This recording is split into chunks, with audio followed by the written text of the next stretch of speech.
마지막 날 사건들 제15장 하나님의 인과 짐승의 표. 오직 두 계층뿐. 오직 두 계층만이 있게 될 것이다. 각 계층은 살아계신 하나님의 인으로 인쳐지든지 짐승의 표나 그 우상으로 인쳐지게 된다. 믿음과 불신과의 큰 싸움에는 모든 그리스도 교계가 다 포함될 것이다. 모두는 어느 한편에 가담될 것이다. 어떤 사람들은 어느 편의 싸움에도 가담되지 않은 것처럼 보이기도 할 것이다. 그들은 진리를 대적하는 편에 가담되지 않는 것처럼 보일 수도 있다. 그러나 그들은 재산을 잃어버리거나 비난을 받을 것을 두려워하므로 그리스도를 위하여 담대하게 나서지 않을 것이다. 그런 모든 자들은 그리스도를 대적하는 자로 간주된다. 우리가 종말에 접근해 갈수록 빛의 자녀들과 어둠의 자녀들 사이의 구분이 더욱더 확실해질 것이다. 그들은 점점 더 상이해질 것이다. 이 차이는 거듭나라고 한 그리스도의 말씀에 나타나 있는데 그것은 그리스도 안에서 새로 창조되고 세상에 대하여 죽고 하나님께 대하여 사는 것을 말한다. 이것들은 하늘의 것과 세상의 것을 구분하고 세상에 속한 자들과 세상에서 택함을 받아 나온 자들, 곧 택함을 받아 하나님 보시기에 귀중한 자들과의 차이를 묘사하는 분리의 벽이다. 가족이 분리됨. 같은 가족을 이루고 있던 자들이 분리된다. 의인들에게는 하나의 표가 주어진다. 만군의 여호와가 이르노라. 내가 나의 정한 날에 그들로 나의 특별한 소유를 삼을 것이요. 또 사람이 자기를 섬기는 아들을 아낀같이 내가 그들을 아끼리니. 하나님의 계명에 순종해온 자들은 빛 가운데서 성도들의 무리와 연합할 것이다. 그들은 문들을 통하여 성으로 들어가며 생명나무에 나아갈 권세를 얻을 것이다. 하나는 데려감을 당할 것이라. 그와 교제했던 자들이 하나님과의 영원한 분리의 표를 갖게 될 때 그의 이름은 생명책에 있게 될 것이다. 우리가 받은 빛에 따라 심판을 받게 됨. 우리가 가지고 있는 특권들을 갖지 못한 많은 사람들이 큰 빛을 가지고서도 빛 가운데 행하지 않은 자들을 앞서 하늘에 가게 될 것이다. 많은 사람들은 그들이 가지고 있는 최선의 빛대로 생했고 거기에 따라 심판을 받게 될 것이다. 모든 사람은 경고가 세상의 모든 곳으로 전해질 때까지 충분한 빛과 증거가 모든 사람에게 주어질 때까지 정한 때를 기다려야 한다. 어떤 사람들은 다른 사람들보다 적은 빛을 받게 될 것이다. 그러나 각 사람은 받은 바 빛에 따라 심판을 받게 될 것이다. 우리는 하나님의 율법에 관하여 큰 빛을 받았다. 이 율법은 품성의 표준이다. 사람은 그 율법에 일치되게 생애하도록 지금 요구받고 있다. 그러므로 그는 마지막 큰 날에 그 율법에 의하여 심판받게 될 것이다. 그날의 사람들은 그들이 받은 빛에 따라 다루어질 것이다.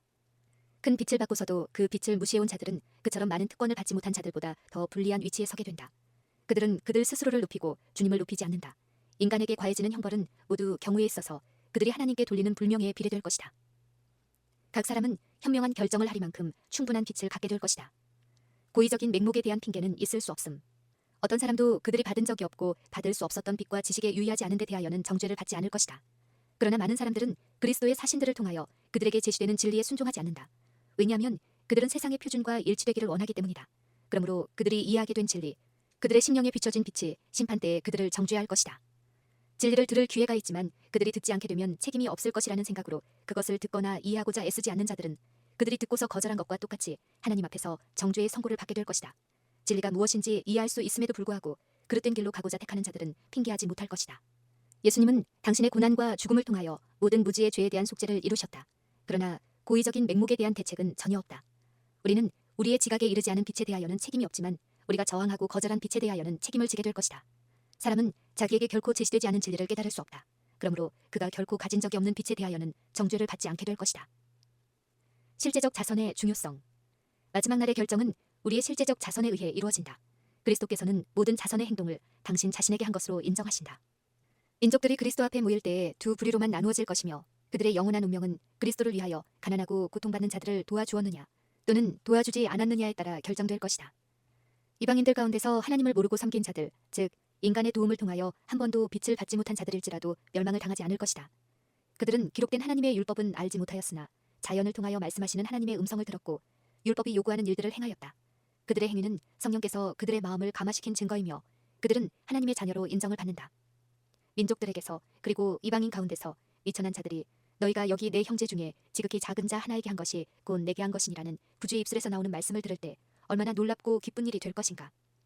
그분을 따르는 자들이 칭찬하시는 당신의 말씀을 듣고 놀라움과 기쁨으로 쳐다보는 것을 바라보실 때 무한하신 사랑의 소유자이신 그리스도의 마음은 얼마나 기쁘실 것인가. 동기가 행동의 특성을 정함. 심판날에 어떤 사람들은 그들이 동정을 받아야 할 이유로서 이런저런 선한 행동을 열거할 것이다. 그들은 말할 것이다. 나는 젊은이들을 취직시켰고 병원들을 지키기 위하여 돈을 내었습니다. 나는 과부들의 빈곤을 해결해 주었고 가난한 자들을 나의 집으로 데려왔습니다. 물론 그렇게 했다. 그러나 그대들의 동기는 이기심으로 더러워져 있었기 때문에 그 행위가 주님 앞에 연락되지 못하였다. 그대들이 한 모든 일 가운데 자아가 두드러지게 드러났다. 우리들의 행동을 비열하다거나 혹은 높은 도덕적 가치를 가진 성질의 행동이라고 판정짓는 것은 그 행위의 동기이다. 하나님의 인이 무엇인가? 하나님의 백성들이 그들의 이마에 인을 맞자마자 그것은 볼 수 있는 어떤 인이나 표가 아니고 지적으로 영적으로 진리 안에 안착함으로 그들이 요동할 수 없게 되는 것이다. 하나님의 백성들이 인을 막고 흔들림을 위한 준비를 갖추자마자 흔들림이 올 것이다. 사실 그것은 이미 시작되었다. 살아계신 하나님의 인은 주님의 안식일을 양심적으로 지키는 자들에게 처진다. 이마에 하나님의 인을 가질 자들은 넷째 계명의 안식일을 지켜야 한다. 진정한 안식일의 준수는 하나님께 대한 충성의 표이다. 모든 10계명 가운데 넷째 계명만이 위대한 입법자, 하늘과 땅의 창조주의 인을 간직하고 있다. 여호와의 기념일, 에덴에서 제정된 안식일, 제7일 안식일은 하나님께 대한 우리의 충성의 시금석이다. 히브리 백성들을 전체적인 파멸에서 보존하기 위하여 그들의 집 문들 위에 하나의 표가 정말로 찍혔던 것처럼 하나님의 백성 한 사람 한 사람에게도 표가 찍힌다. 하나님은 나는 그들을 거룩하게 하는 여호와인 줄 알게 하려 하여 내가 내 안식일을 주어 그들과 나 사이에 표징을 삼았었노라 라고 선언하신다. 품성에 있어서 그리스도의 모습을 닮음. 살아계신 하나님의 인은 품성에 있어서 그리스도의 모습을 지니고 있는 자들에게만 처질 것이다. 살아계신 하나님의 인을 막고 환난의 때에 보호를 받을 자들은 예수님의 형상을 충분히 반영해야 한다. 하나님의 인은 부정한 남녀의 이마에는 결코 처지지 않을 것이다. 그것은 야망적이요 세상을 사랑하는 남녀의 이마에는 결코 처지지 않을 것이다. 그것은 거짓된 혀와 속이는 마음을 가진 남녀들의 이마에는 결코 처지지 않을 것이다. 인을 받는 모든 사람은 하나님 앞에 흠이 없는 하늘의 후보자들이어야 한다. 사랑은 순종을 통하여 나타나며 완전한 사랑은 모든 두려움을 내쫓는다. 하나님을 사랑하는 자들은 그들의 이마에 하나님의 인을 지니고 하나님의 사업을 행한다. 세상과 정욕과 마귀를 이기는 자들은 살아계신 하나님의 인을 받는 은총받은 자들이 될 것이다. 우리는 하나님께로부터 받은 모든 능력을 다하여 그리스도 안에서 장성한 남녀의 분량에 이르기 위하여 노력하고 있는가? 우리는 그분의 충만하심을 구하고 언제나 더욱더 높이 오르고 그분의 품성의 완전에 이르기 위하여 노력하고 있는가? 하나님의 종들이 이 지점에 이를 때 그들은 이마에 인을 받게 될 것이다. 기록하는 천사는 다 이루었다고 선언할 것이다. 그들은 창조와 구속에 의하여 그들을 소유한 그분 안에서 완전해질 것이다. 지금은 인치는 시기. 나는 예수께서 성소에서의 중보를 마치시고 둘째 휘장 안으로 들어가신 후에야 비로소 현재와 같은 안식일에 관한 시험이 올 수 있을 것을 보았다. 그러므로 1844년 제7월에 있었던 밤중 소리가 맞춰질 때, 즉 지성소로 들어가는 문이 열리기 전에 잠들어 참 안식일을 지키지 못했던 그리스도인들은 지금 소망 가운데서 무덤에서 쉬고 있다. 왜냐하면 그들에게는 그 빛이 주어지지 않았으므로 그 문이 열린 이래 우리가 지금 가진 안식일 진리를 알 수 없었기 때문이다. 나는 사단이 이 문제로 하나님의 백성 중 얼마를 유혹하고 있는 것을 보았다. 왜냐하면 믿음의 승리를 얻고 잠든 수많은 선한 그리스도인들이 참 안식일을 지키지 않았기 때문에 안식일이 지금 우리에게 중요한 시험거리가 될 수 있을지를 그들이 의심하고 있었기 때문이다. 사단은 이 인치는 시기 동안에 하나님의 백성들의 마음을 현대 진리에서 돌이켜 그들이 흔들리도록 하기 위하여 온갖 계략을 다 사용하고 있다. 나는 그녀, 즉 헤스팅즈 부인이 인치심을 받은 것과 하나님의 음성을 듣고 나와 땅 위에 섰으며 그가 14만 4천인들과 함께 있게 될 것을 보았다. 나는 우리들이 그녀를 위하여 슬퍼할 필요가 없으며 그녀가 환난의 때에 편히 쉬게 될 것을 보았다. 90세가 넘은 사람들이 우리의 세상에 살아가고 있다. 고령의 자연적 결과가 그들의 허약 속에 보인다. 그러나 그들은 하나님을 믿고 하나님은 그들을 사랑하신다. 하나님의 인이 그들에게 찍혀있다. 그러므로 그들은 주님께서 주 안에서 죽는 자들은 복이 있도다 라고 말씀하신 자들의 수에 속하게 될 것이다. 아, 하나님의 인이 우리에게 찍혀질 수 있다면 얼마 있으면 하나님의 자녀가 된 각 사람은 그분의 인을 받게 될 것이다. 아, 그것이 우리의 이마에도 찍혀질 수 있다면 얼마나 좋을까. 천사가 하나님의 종들의 이마에 인을 치러 갈 때 지나쳐 버림을 당한다는 생각을 하면 누가 견딜 수 있을 것인가. 만일 진리를 믿는 자들이 이와 같이 비교적 평화로운 날에 그들의 믿음으로 지탱되지 않는다면 큰 시험이 다가오고 짐승의 우상을 경배하지 않고 이마에나 손에 그 표를 받지 않는 모든 자들을 대항하여 법령이 공포될 때 무엇이 그들을 붙들어 줄 것인가. 이 엄숙한 시기는 멀지 않다. 하나님의 백성들은 약하고 우유부단해지는 대신에 환난의 때를 위하여 힘과 용기를 길러야 한다. 짐승의 표란 무엇인가? 요한은 주일 중 첫째 날을 지킴으로 짐승과 그의 우상을 경배하는 자들과 구별된 한 백성을 쳐다보라는 요구를 받았다. 이날의 준수가 짐승의 표이다. 짐승의 표는 법왕권이 제정한 안식일이다. 시험이 올 때 짐승의 표가 무엇인지 분명히 알려질 것이다. 그것은 일요일을 지키는 것이다. 하나님의 표징 혹은 이는 여호와의 창조의 기념인 제7일 안식일의 준수에 나타나 있다. 짐승의 표는 이것과는 반대, 곧 주일 중 첫째 날의 준수이다. 저가 모든 자, 곧 작은 자나 큰 자나 그 오른손에나 이마에 표를 받게 하고 사람들은 일요일에 손으로 일을 하지 않아야 할 뿐 아니라 그들의 마음으로 일요일을 안식일로 인정하지 않으면 안 된다. 짐승의 표를 받는 때 짐승의 표를 받은 자는 아직 아무도 없다. 일요일 준수가 아직은 짐승의 표가 아니다. 그리고 사람들로 하여금 이 우상 안식일을 경배하게 하는 법령이 내리기 전에는 그러할 것이다. 이날이 시험이 될 때가 곧 올 것이다. 그러나 그때는 아직 오지 않았다. 하나님께서는 당신과 인류 사이 하나의 표로서 또는 저들의 충성의 시금석으로 안식일을 사람들에게 주셨다. 하나님의 율법에 대한 빛을 받고도 계속적으로 불순종하며 우리 앞에 놓여있는 큰 위기 가운데서 하나님의 율법보다 인간의 율법을 높이는 자들은 짐승의 표를 받게 될 것이다. 안식일은 충성의 큰 시금석이 될 것이다. 왜냐하면 안식일은 특별히 투쟁의 초점이 되는 진리가 되기 때문이다. 사람들에게 마지막 시련이 닥쳐올 때 하나님을 섬기는 사람들과 섬기지 아니하는 자들을 구별하는 선이 그어질 것이다. 넷째 계명을 지키는 대신에 국가의 법률에 순응하여 거짓 안식일을 지키는 것은 하나님과 반대되는 세력에 충성하는 표가 되는 한편, 하나님의 참 안식일을 지키는 것은 창조주께 충성하는 증거가 된다. 그리하여 한 계층의 사람들은 세상의 세력에 복종하는 인을 받음으로써 짐승의 표를 받는 반면에, 다른 한 계층의 사람들은 하나님의 권위에 충성하는 표를 받는 길을 택함으로써 하나님의 인을 받게 된다. 일요일 준수의 강요가 시험이 됨. 저들이 빛을 받아들이고 넷째 계명에 대한 의무를 깨닫기까지는 아무도 정죄를 받지 않는다. 그러나 거짓 안식일을 강요하는 법령이 반포되고 셋째 천사의 크게 외치는 소리가 짐승과 그 우상에게 경배하는 것에 대하여 사람들에게 경고하게 될 때, 거짓 것과 참 것을 분명히 구별하는 선이 그어질 것이다. 그때까지도 계속해서 넷째 계명을 범하는 자들은 짐승의 표를 받게 될 것이다. 법률로서 일요일 준수를 강요하고 진정한 안식일 준수에 관한 사실이 온 세계에 밝혀질 때에는 하나님의 명령을 어기고 로마교의 명령과 다름이 없는 명령에 순종하는 자들은 이로써 하나님보다 법왕을 높이게 될 것이다.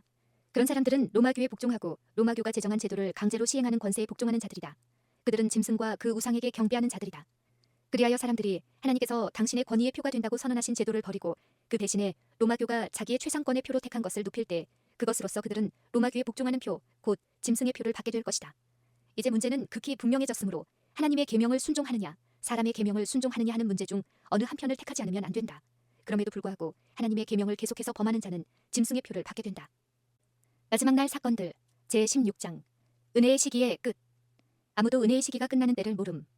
하나님께서는 언제 기별이 끝을 맺을 것이며 언제 은혜의 시기가 끝날 것인지에 대하여 우리에게 그 시기를 밝히지 않으셨다.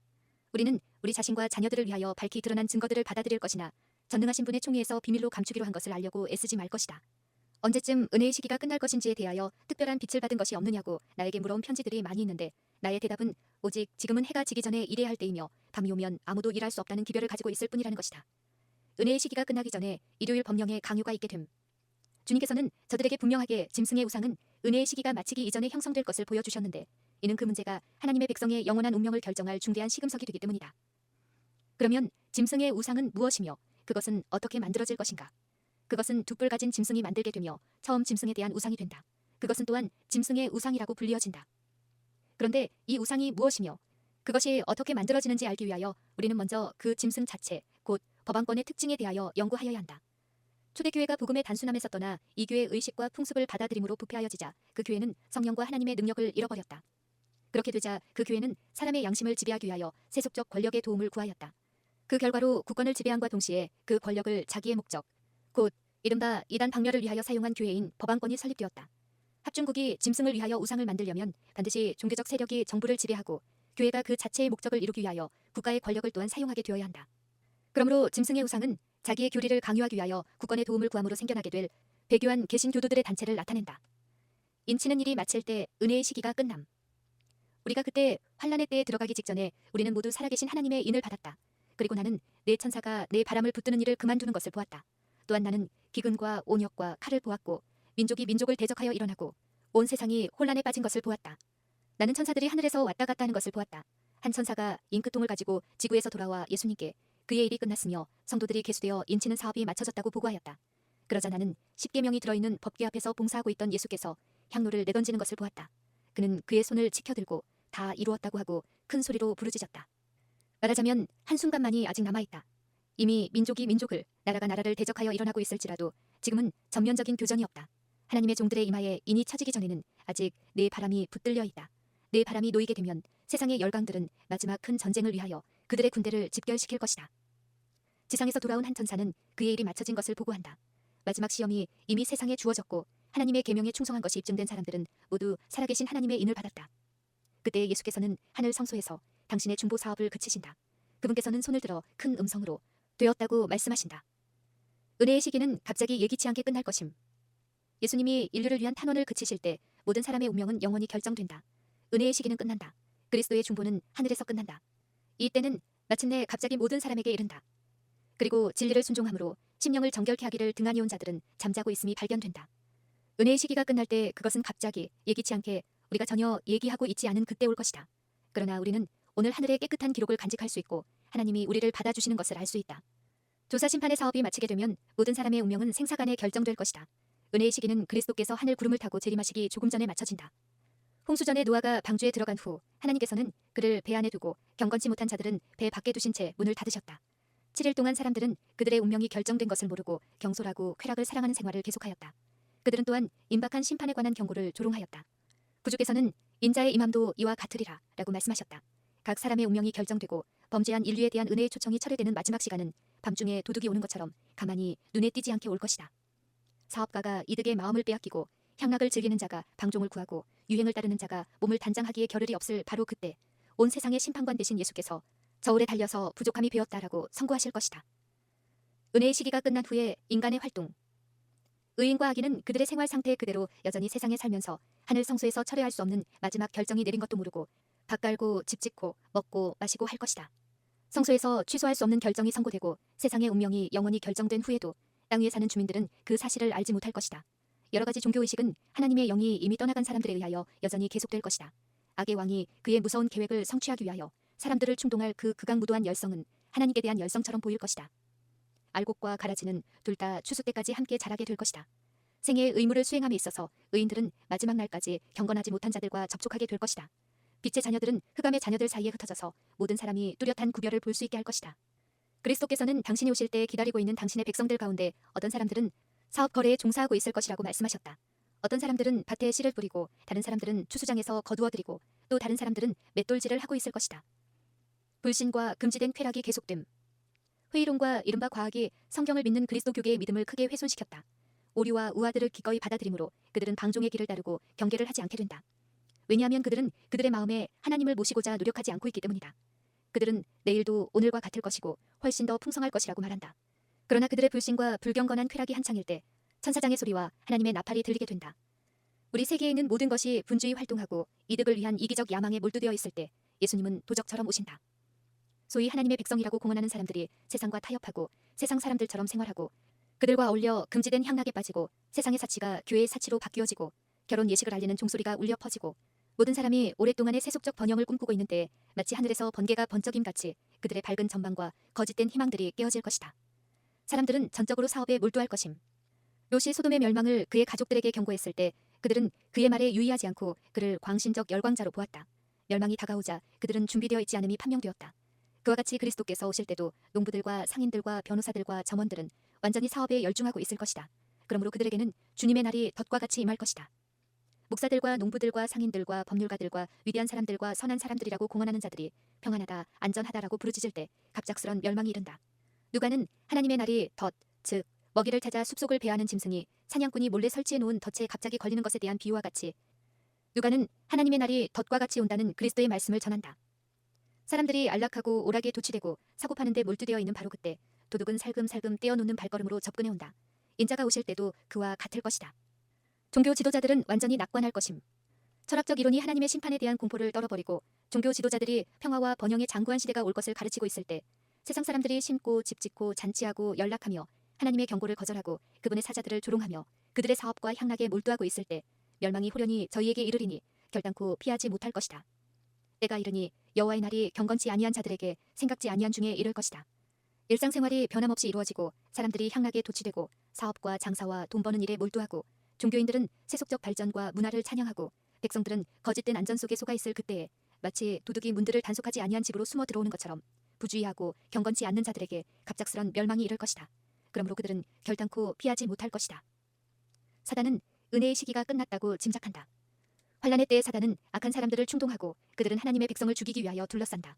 그러나 그는 하늘의 책들에 있는 그들의 이름 맞은편에 용서라고 기록된 것을 알지 못한다. 에서를 충동하여 야곱을 향하여 군대를 진군시킨 것과 똑같이 사단은 환란의 때에 악한 자들을 선동하여 하나님의 백성을 죽이고자 할 것이다. 사단은 거룩한 천사들이 그들을 보호하고 있다는 것을 알며 그들의 죄가 용서된 것도 짐작한다. 그러나 그는 그들의 문제가 하늘 성소에서 결정된 것은 모른다. 말씀의 기근. 하나님의 종들을 통하여 말씀하신 하나님의 말씀을 지금 분별하고 연구하고 끔찍이 존중하지 않는 자들은 이후에 심히 탄식하게 될 것이다. 나는 심판하시는 주님께서 시대의 끝에 세상을 두루 다니실 것과 무서운 재앙들이 내리기 시작할 것을 보았다. 그때 하나님의 말씀을 멸시한 자들, 그 말씀을 경솔하게 생각해온 자들은 이 바다에서 저 바다까지 북에서 동까지 비틀거리며 여호와의 말씀을 구하려고 달려 왕래하되 얻지 못할 것이다. 악인들을 위한 기도를 더 이상 드리지 못함. 하나님의 종들은 반역한 교회와 불경건한 백성을 위한 그들의 마지막 사업을 마치고 그들의 마지막 기도를 드리고 그들의 마지막 쓰라린 눈물을 흘리게 될 것이다. 그들의 마지막 엄숙한 경고는 주어졌다. 그때에는 진리를 믿노라고 공언해왔지만 그것을 생활로 실천하지 않는 자들이 어떤 위안의 말을 듣기 위해 그들의 목사로부터 구원의 길을 설명하고 희망적인 말이나 기도나 권면을 듣기 위해 그들이 인색하게 축적하고 간직하고 단단히 붙잡아온 가옥과 토지와 돈을 얼마나 신속히 내놓으려고 할 것인가. 그러나 아니다. 그들은 헛되이 굶주리고 목말라야 한다. 그들의 갈증은 결코 채워지지 않을 것이고 그들은 어떤 위로도 받을 수 없을 것이다. 그들의 상태는 결정되고 영원히 고정되어 버렸다. 그것은 두렵고 무서운 시간이다. 하나님의 심판이 자비가 섞이지 않고 내릴 때 지존자의 은밀한 곳, 곧 여호와를 사랑하고 그분의 계명에 순종한 모든 자를 여호와께서 숨기시는 장막에 거하는 자들의 위치가 악인들에게는 얼마나 부러운 것이 되겠는가. 의인들의 상태는 그와 같은 때에 그들의 죄 때문에 고통을 받고 있는 자들에게 정말로 부러운 것이다. 그러나 자비의 문은 악인들에게 닫혀 있다. 은혜의 시기가 끝나면 어떤 기도도 더 이상 그들을 위하여 드리지 못한다. 품성은 옮겨질 수 없음. 주님께서는 능력과 큰 영광으로 오신다. 의인들과 악인들을 완전히 분리시키는 것이 그때 그분의 일이 될 것이다. 그러나 기름은 그것을 갖고 있지 않는 자들의 그릇으로 그때에 옮겨질 수 없다. 그때 그리스도의 말씀이 성취될 것이다. 그때 두 사람이 밭에 있음에 하나는 데려감을 당하고 하나는 버려둠을 당할 것이요 두 여자가 매를 갈고 있음에 하나는 데려감을 당하고 하나는 버려둠을 당할 것이니라. 의인들과 악인들은 생애의 사업에서 함께 교제할 것이다. 그러나 주님은 품성을 읽으신다. 그분은 누가 순종하는 자녀이며 누가 그분의 계명을 존중하고 사랑하는지 아신다. 죽는 것은 엄숙한 일이지만 사는 것은 더욱더 엄숙한 일이다. 우리 생애의 모든 생각과 말과 행동은 다시 우리를 만나게 될 것이다. 은혜의 시기에 우리가 꼴지은 자신의 모습은 영원히 그대로 간직할 것이다. 죽음은 육체를 분해시키지만 품성의 변화를 이루어주지 못한다. 그리스도의 오심이 우리의 품성을 변화시키지 못한다. 그 사건은 오직 영원히 변할 수 없도록 품성을 고정시킬 뿐이다. 은혜의 시기가 또 주어져도 악인들은 각성되지 못할 것임. 우리는 우리의 현재의 기회를 최대한 이용해야 한다. 우리가 하늘을 위하여 준비할 수 있는 또 다른 은혜의 시기가 결코 주어지지 않을 것이다. 지금은 주님께서 당신의 계명에 순종하는 모든 사람을 위하여 마련해 놓으신 미래의 본향에 우리를 적합하게 해줄 품성을 이루기 위한 유일한 마지막 기회이다. 그리스도의 재림 후에는 은혜의 시기가 없을 것이다. 그런 기회가 있을 것이라고 말하는 자들은 기만당하고 그릇 인도된 것이다. 그리스도께서 오시기 전에 바로 그런 현상이 홍수전에 있었던 것처럼 있게 될 것이다. 그러므로 그리스도께서 하늘의 구름을 타고 나타나신 후에는 아무에게도 구원을 받을 다른 기회가 주어지지 않을 것이다. 모든 사람이 그들의 결정을 내렸을 것이다. 모든 사람은 그들이 받은 빛에 따라 시험과 심사를 받을 것이다. 진리를 떠나 꾸며낸 이야기로 돌아가는 자들은 두 번째의 은혜의 시기를 기대할 수 없다. 지상 천년 왕국은 없을 것이다. 만일 성령께서 그들의 마음에 확신을 준 후에도 그들이 진리를 저항하고 그들의 영향력을 이용하여 다른 사람들이 진리를 받아들이지 못하도록 길을 막게 되면 그들은 결코 각성되지 못할 것이다. 그들은 그들에게 주어진 은혜의 시기에 품성의 변화를 구하지 않았기 때문에 그리스도께서는 다시 세상을 지나갈 기회를 그들에게 주시지 않을 것이다. 결정은 최종적인 것이다. 마지막 날 사건들 제17장 마지막 7 재앙과 악인들 큰 환란의 때 일부 하나님의 진노의 대접이 쏟아질 것임. 엄숙한 사건들이 곧 일어날 것이다. 나팔이 차례로 불려질 것이고 대접이 하나씩 차례로 땅의 거민들에게 쏟아질 것이다. 자비의 천사는 이구의 세상에서 떠나갈 것이며 마지막 7 재앙이 쏟아질 것이다. 하나님의 진노의 분출이 곧 있게 될 것이다. 그리고 하나님이 범법자들을 형벌하실 때는 끝을 볼 때까지 한순간도 쉬지 않으실 것이다. 투쟁하는 나라들 네 큰 천사들이 하나님의 종들의 이마에 인이 쳐질 때까지 이 세상의 열강들을 붙들게 된다. 세상의 나라들은 전쟁을 열망하고 있다. 그러나 그들은 천사들에 의하여 제지를 당하고 있다. 이 제지하는 능력이 제거되면 환란과 고통의 때가 올 것이다. 치명적인 무기들이 발명될 것이다. 사람을 실은 배들이 큰 바다에 매몰될 것이다. 진리의 정신을 갖고 있지 않은 모든 자들은 사단의 대리자들의 지배 아래 연합할 것이다. 그러나 그들은 큰 아마겟돈 전쟁을 위한 때가 오기 전까지 제지 아래 놓여질 것이다. 온 세계가 파멸에 휩쓸릴 것임. 천사들은 장차의 운명에 대하여 세상이 경고를 다 받을 때까지 투쟁의 바람이 불지 못하도록 억제하고 있다. 그러나 이제 폭풍이 모여들어 지상에서 폭발하려 하고 있다. 하나님께서 천사들에게 그 바람을 놓으라고 명령하실 때 세상에는 붓으로 도무지 표현할 수 없는 그런 큰 전란의 광경이 전개될 것이다. 예루살렘의 징벌에 대한 주님의 예언은 한 번 더 성취되어야 한다. 예루살렘의 파멸은 장차 올 것과 비교하면 아주 희미한 그림자에 지나지 않는다. 우리는 택함을 받은 도성의 멸망에서 하나님의 은혜를 거스리고 그분의 율법을 짓밟는 세상의 운명을 볼 수 있다.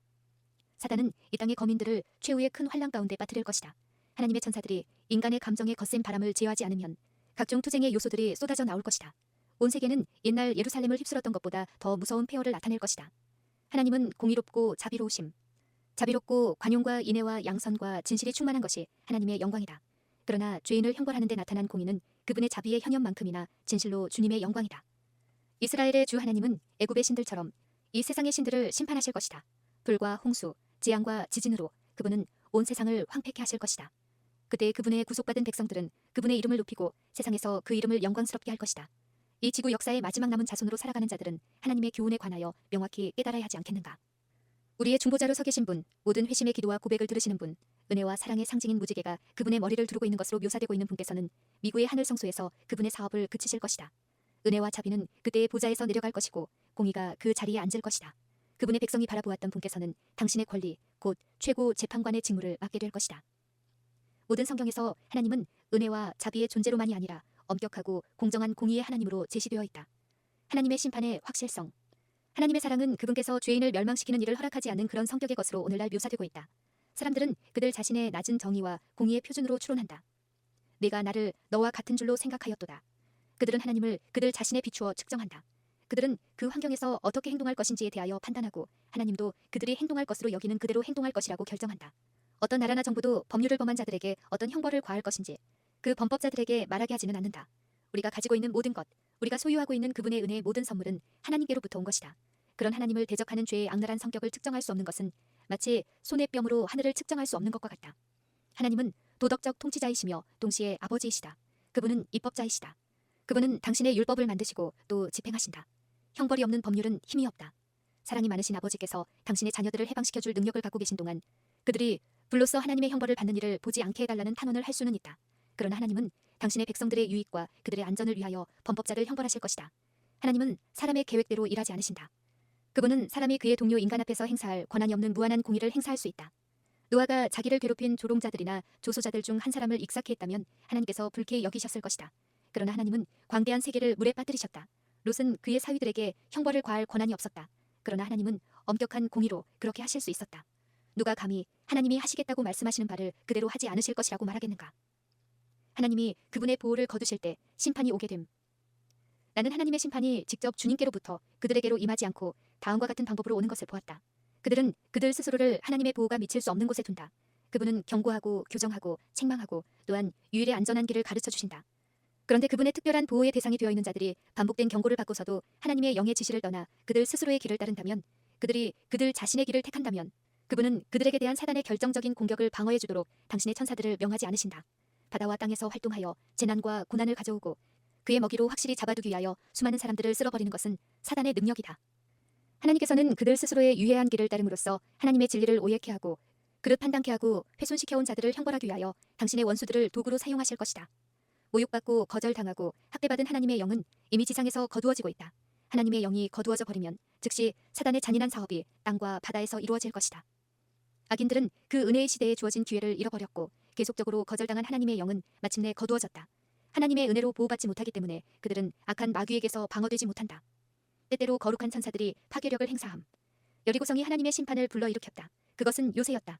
그러나 여호와의 군대 장관께서 그 성을 공격하는 일에 하늘의 군대를 지휘하기 위하여 하늘로부터 친히 오셨다. 하늘의 천사들이 거대한 벽돌을 들어서 땅으로 메어쳤다. 하나님의 능력 아래서 천사들은 모든 것을 할 수 있다. 일찍이 그들은 그리스도의 명령에 순종하여 하룻밤 사이에 아수르의 군대 18만 5천 명을 죽였다. 하늘 궁정에서 베드로를 구출하기 위하여 왔던 바로 그 천사가 헤롯에게는 진노와 형벌을 내리는 사자가 되었다. 그 천사가 베드로를 쳐서 잠에서 깨운 것과는 달리 악한 왕을 쳐서 그의 교만을 낮추고 그에게 전능하신 분의 형벌을 집행한 것은 전혀 다른 일격이었다. 헤롯은 하나님의 음보의 심판으로 마음과 몸에 큰 고통을 느끼면서 죽었다. 단 한 천사가 애굽의 모든 장자들을 죽이고 그 땅을 통곡의 소리로 가득해지게 했다. 다윗이 백성들의 수요를 조사함으로 하나님께 범죄하였을 때 한 천사가 그 죄에 대한 벌로 무서운 멸망을 초래하였다. 하나님께서 명령하실 때 거룩한 천사들에 의하여 나타났던 것과 똑같은 파괴력이 하나님께서 허락하시면 악한 천사들에 의해서도 발휘될 것이다. 파괴력은 이미 준비되어 있다. 각 곳에 폐허 상태를 가져오기 위하여 하나님의 허락만을 기다리고 있다. 첫 두 재앙. 그리스도께서 성소에서 당신의 중보 사업을 마치실 때 짐승과 그 우상에게 경배하고 그 표를 받는 자들에게 이미 경고한 자비가 섞이지 않는 진노가 내릴 것이다. 하나님께서 이스라엘을 구원해 내시려 하셨을 때 애굽에 내린 재앙은 하나님의 백성의 마지막 구원 직전에 이 세상에 내릴 더욱 무섭고 큰 규모의 형벌과 사실상 유사한 것이었다. 요한계시록의 기자는 그 무서운 재앙을 다음과 같이 말한다. 악하고 독한 헌대가 짐승의 표를 받은 사람들과 그 우상에게 경배하는 자들에게 나더라. 바다가 곧 죽은 자의 피같이 되니 바다 가운데 모든 생물이 죽더라. 재앙들은 지상의 거민들 위에 내리고 있었다. 어떤 이들은 하나님을 욕하고 저주하고 있었다. 또 어떤 이들은 하나님의 백성들에게 달려가 어떻게 그들이 하나님의 심판을 피할 수 있는지를 가르쳐달라고 애원하였다. 그러나 성도들은 그들을 위하여 아무것도 해줄 수 없었다. 죄인들을 위한 마지막 눈물은 흘려졌고 마지막 기도는 드려졌으며 마지막 짐은 지워졌고 마지막 경고는 주어진 바 되었다. 셋째 재앙. 나는 성소에서의 예수님의 사업이 마쳐지는 그때에 마지막 7 재앙이 내릴 것과 그때까지는 네 천사가 네 바람을 붙들고 있을 것을 보았다. 이 재앙들은 의인들에 대한 악인들의 분노를 자극했다. 그들은 우리가 하나님의 심판을 그들에게 초래하게 했다고 보고 만일 우리들을 지상에서 제거해 버릴 수만 있으면 재앙들이 그치게 될 것이라고 생각했다. 성도들을 죽이라는 법령은 공포되었고 성도들은 그것 때문에 밤낮으로 구원을 위하여 부르짖게 되었다. 강과 물 근원의 쏟음에 피가 되더라.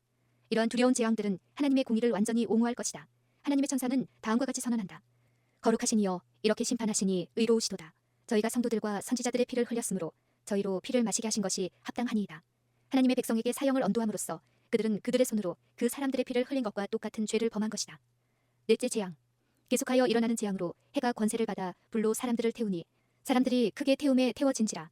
이 무서운 시기에 있을 지상의 형편에 대하여 선지자들은 다음과 같이 묘사한다. 밭이 황무하고 토지가 처량하니 밭의 소산이 다 없어졌음이로다. 모든 나무가 다 시들었으니 이러므로 인간의 희락이 말랐도다. 씨가 흙덩이 아래서 썩어졌고 창고가 비었고 생축이 탄식하고 소떼가 민망해하니 이는 꼴이 없음이라. 양떼도 피곤하도다. 시내가 다 말랐고 들의 풀이 불에 탔음이니라. 궁정의 노래가 애곡으로 변할 것이며 시체가 많아서 사람이 잠잠히 처처에 내어 버리리라. 이는 주 여호와의 말씀이니라. 이 재앙들은 전 세계적인 것은 아니다. 만일 그렇게 되면 지상의 거민들은 완전히 멸절될 것이다. 그러나 이것들은 사람들에게 지금껏 알려진 것들 중 가장 무서운 재앙이 될 것이다. 다섯째 재앙. 승리와 조소와 저주의 함성을 지르면서 악인들의 무리가 그들의 노획물에게 달려들려 할 때 밤의 어두움보다 더욱 짙은 암흑이 온 땅을 덮는다.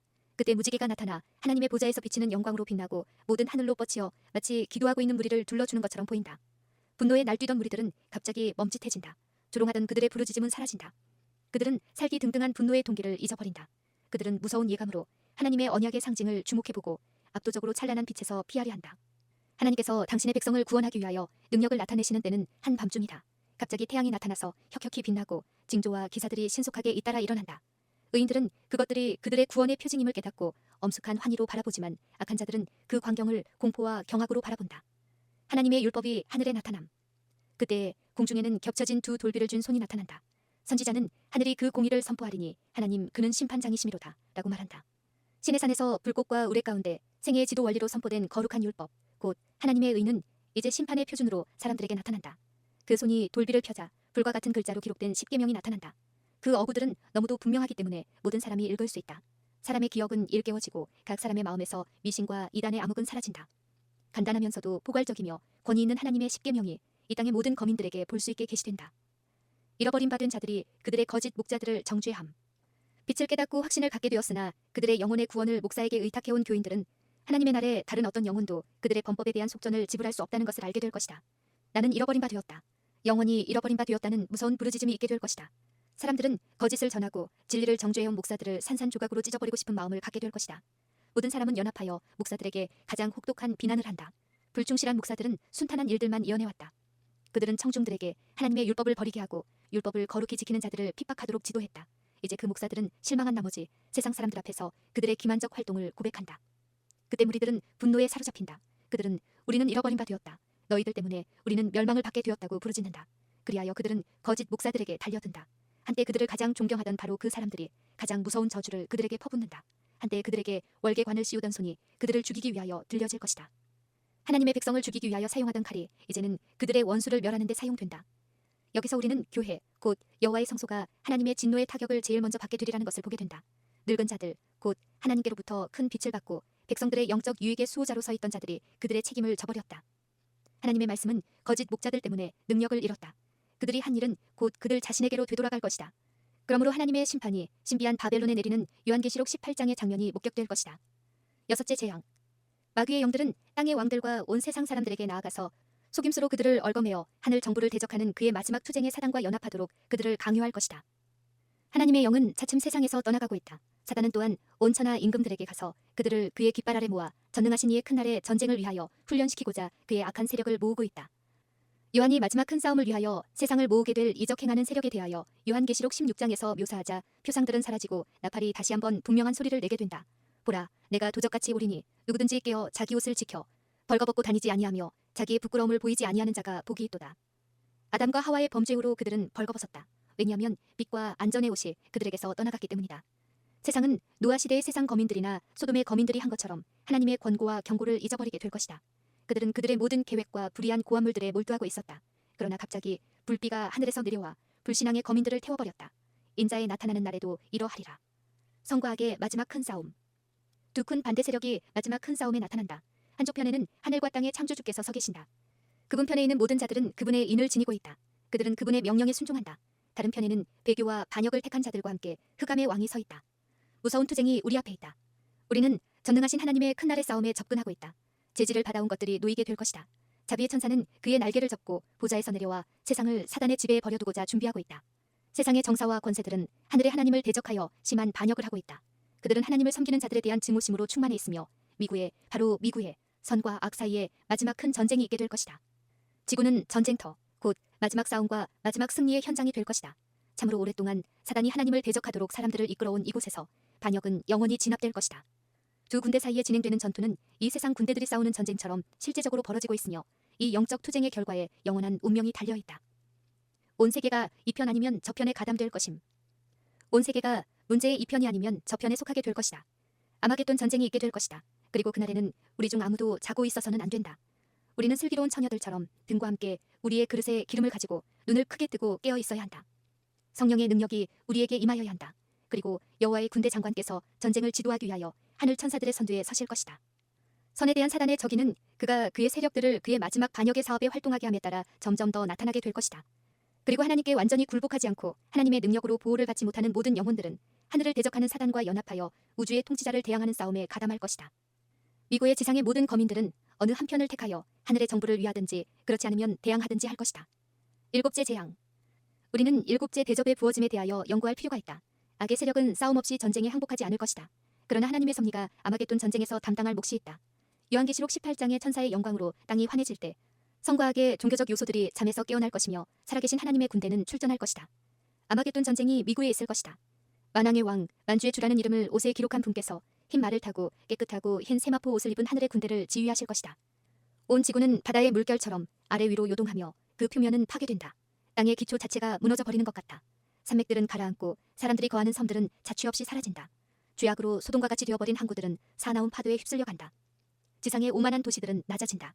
세상의 큰 인물들이 그들 자신에게 영광을 돌리기 위하여 그들의 재산을 허비하여 건축한 호화로운 건물들이 그들의 목전에서 무너져 내린다. 감옥의 벽들은 무너지고 그들의 신앙 때문에 속박되었던 하나님의 백성들은 해방된다.